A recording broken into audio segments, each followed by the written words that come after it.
नमस्कार दोस्तों, स्वागत है आप सभी को हमारे इस गुरुकुल यूट्यूब चैनल पर। आज के इस वीडियो में रीजनिंग का पार्ट नंबर 6 देखेंगे। अगर जो आपने इससे पहले का वीडियो नहीं देखे तो आप चैनल में जाकर ज़रूर देख लीजिएगा, क्योंकि आपके एग्ज़ाम की दृष्टि से बहुत ही महत्वपूर्ण है। इसमें से आज का आपका पहला प्रश्न है, निम्नलिखित प्रश्न में लुप्त संख्या ज्ञात कीजिए। यानी कि निम्नलिखित प्रश्न में लुप्त संख्या ज्ञात करना है। तो आपका लुप्त संख्या कहाँ है? आपका यहाँ दिया हुआ है बीच में लुप्त संख्या। तो अगर जो आप इन सभी संख्याओं को ध्यान से देखिएगा, यानी कि कुछ भी करके इन तीनों संख्याओं को आपको 38 लाना है। तो अगर जो आप इन दोनों को गुना करिएगा, उसका इसको भी जोड़िएगा तो नहीं होगा। तो आपको क्या करना है कि सबसे पहले आपको इन दोनों संख्याओं को, तीनों संख्या का आपस में जोड़ लेना है। तो आपका 6 और 4 10 हो जाएगा और 10 और 9 19 हो जाएगा। अगर जो आप 19 में गुना 2 कर दीजिएगा तो आपका आ जाएगा यानी कि 38। तो 38 जो है आपका बीच में दिया हुआ है। उसी प्रकार अगले को देखेंगे, 11 प्लस 9, 11 प्लस 9 और 8 और 9, यानी कि इन तीनों संख्याओं को आपस में जोड़ना है। तो 11 9 20 हो जाएगा और 20 और 8 28 हो जाएगा, यानी कि 28 गुना 2 जो आप कीजिएगा तो यहाँ पर कितना आ जाएगा 56। तो यहाँ पर बीच में भी 56 आपका दिया हुआ है। उसी प्रकार अगले को करना है। सबसे पहले आपको इन सभी संख्याओं को आपस में जोड़ लेना है। तो अगर जब आपस में जोड़िएगा तो आपका आएगा 36। अगर जो आप 36 में गुना 2 कीजिएगा तो आपको कितना आ जाएगा, यानी कि 72। तो आपका प्रश्न चिन्ह के स्थान पर जो हो जाएगा आपका 72 हो जाएगा सही जवाब। नेक्स्ट प्रश्न की ओर बढ़ेंगे। अगला प्रश्न आपका है, यानी कि नीचे दिए गए विकल्प में संबंधित शब्द को चुनिए। यानी कि नीचे दिए गए विकल्प में संबंधित शब्द को चुनिए।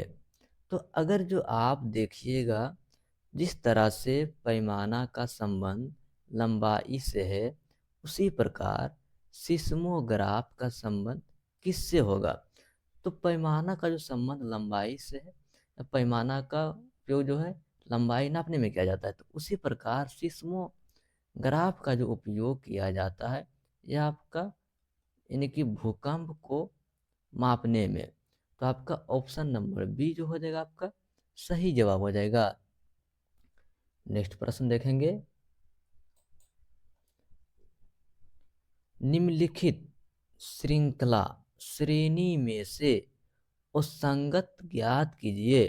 यानी कि इसमें से कौन सा जो है असंगत है।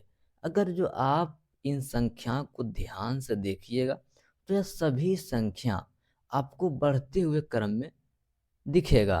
तो अगर जो आप बढ़ते हुए क्रम में सबसे पहले घट रहा है, फिर बढ़ रहा है, फिर बढ़ रहा है, फिर बढ़ रहा है, तो आपको इसमें असंगत का चयन करना है। तो अगर जो आप देखिएगा इन दोनों संख्याओं को अगर जो आप आपस में जोड़िएगा तो यहाँ पर कितना हो जाएगा 3। और उसी प्रकार 27 को जो आप आपस में जोड़िएगा तो यहाँ पर हो जाएगा 7 2 9।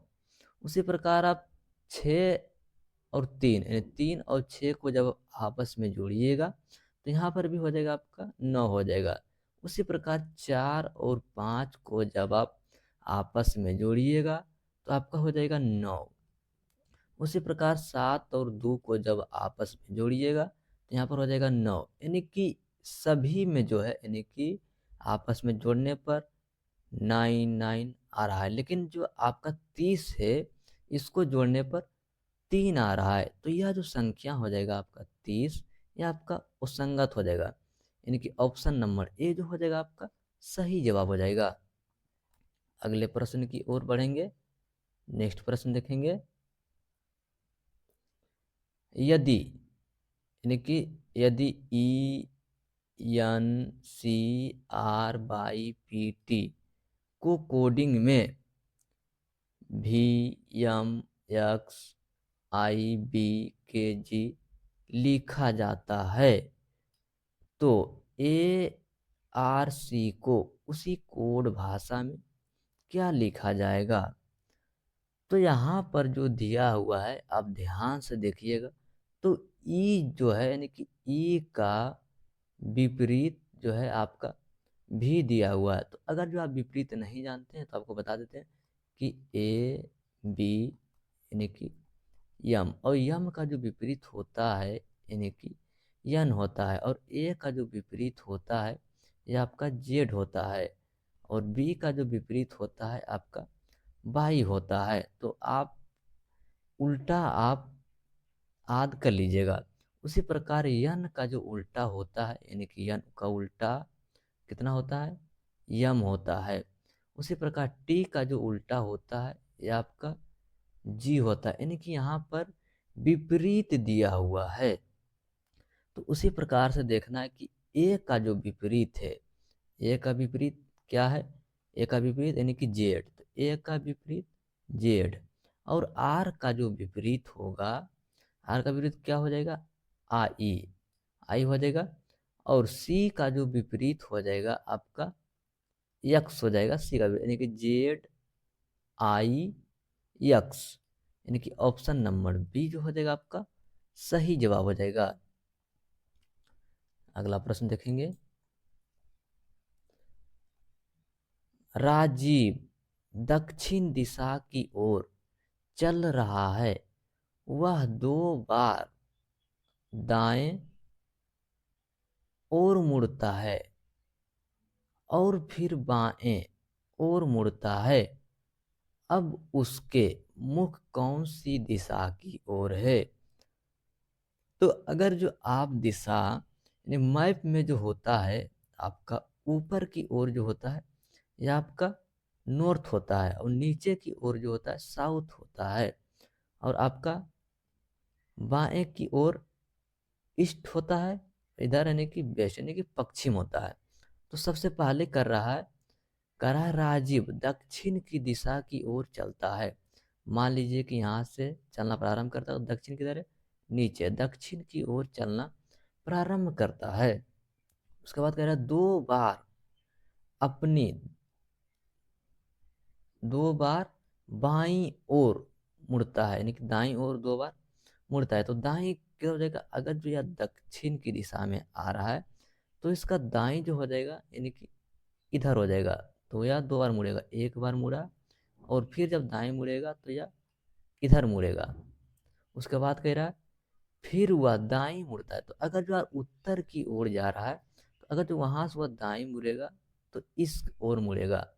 तो उसके बाद पूछ रहा है कि अब उसके मुख किस दिशा की ओर है। तो यह दिशा जो है कौन सा दिशा है, यह जो दिशा है यानी कि पूरब दिशा है।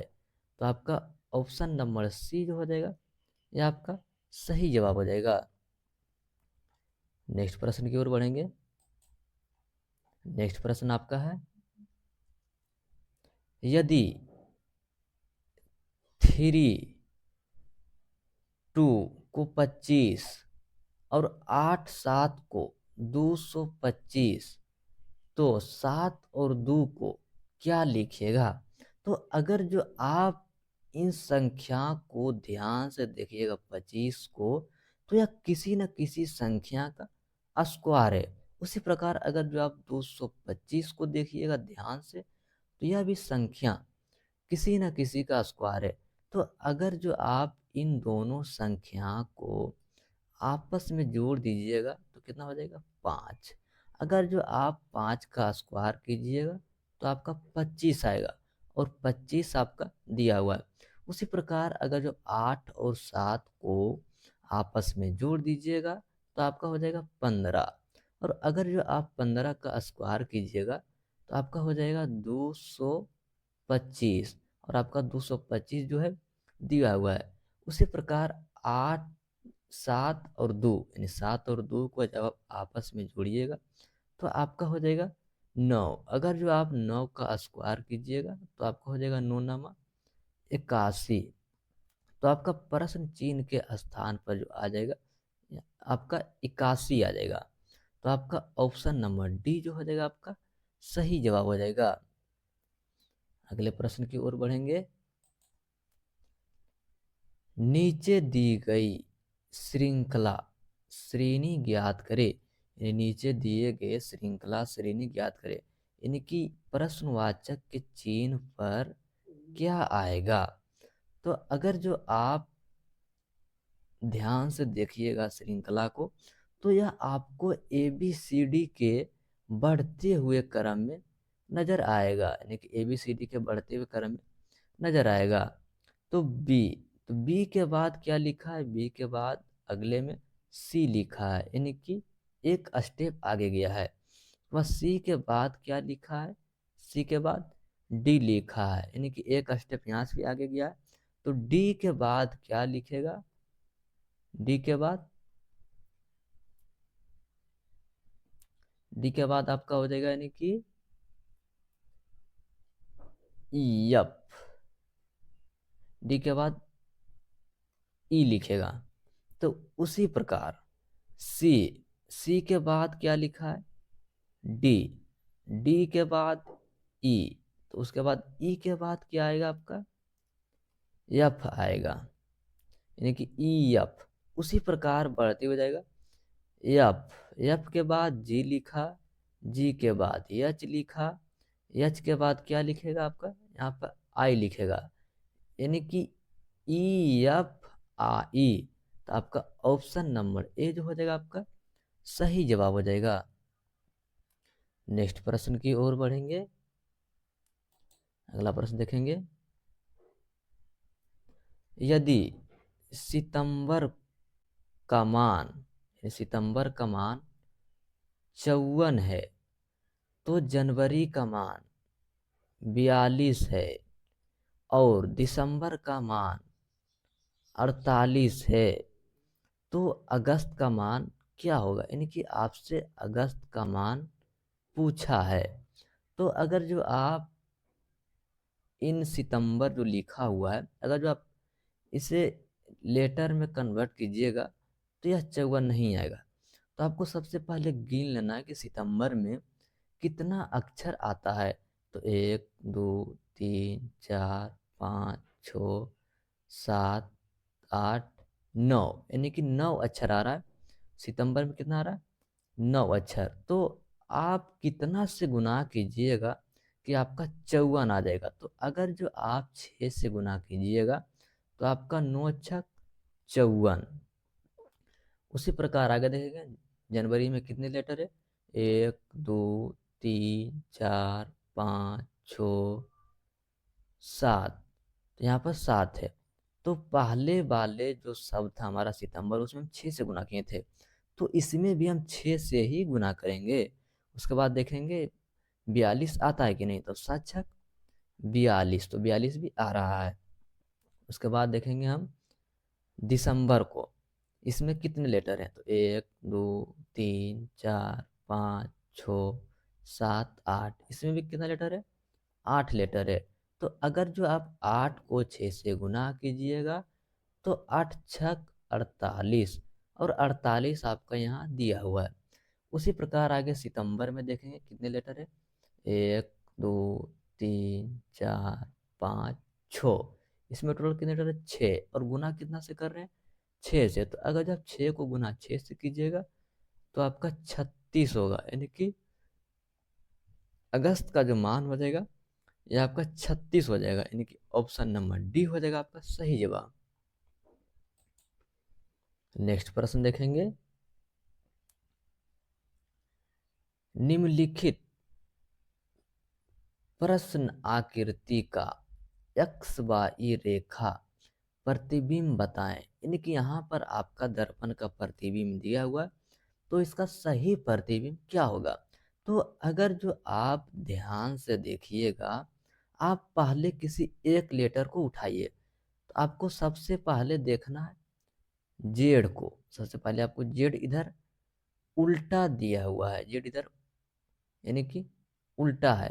तो जब इधर उल्टा है तो इधर कैसे बनेगा, इधर जेड ऐसे बनेगा, जेड ऐसे बनेगा। तो किस में दिया हुआ है, तो इसमें आपका नहीं है, इसमें भी नहीं है, इसमें यन उल्टा है तो इसमें नहीं होगा। तो आपका ये वाला जो हो जाएगा, यानी कि यहाँ पे है, तो आपका ऑप्शन नंबर डी जो हो जाएगा आपका सही जवाब हो जाएगा।